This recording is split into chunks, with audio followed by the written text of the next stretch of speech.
ഇടുക്കി മുള്ളരിങ്ങാട് കാട്ടാന ആക്രമണത്തിൽ മരിച്ച അമർ ഇലാഹിയുടെ ഖബറടക്കം നടന്നു.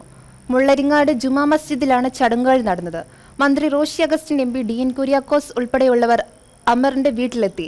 സംഭവത്തിൽ വണ്ണപ്പുറം പഞ്ചായത്തിൽ LDF, UDF, NDA മുന്നണികൾ ഇന്ന് ഹർത്താൽ ആചരിക്കുകയാണ്. നാടിനെ നൊമ്പരത്തിലാഴ്ത്തി മുള്ളരിങ്ങാട് കാട്ടാന ആക്രമണത്തിൽ മരിച്ച അമർ ഇലാഹിയുടെ ഖബറടക്കം നടന്നു. മുള്ളരിങ്ങാട് ജുമാ മസ്ജിദിലാണ് ഖബറടക്കം നടത്തിയത്. യുവാവിന്റെ മരണത്തിൽ വണ്ണപ്പുറം പഞ്ചായത്തിൽ LDF, UDF, NDA മുന്നണികൾ ആഹ്വാനം ചെയ്ത ഹർത്താൽ തുടരുകയാണ്.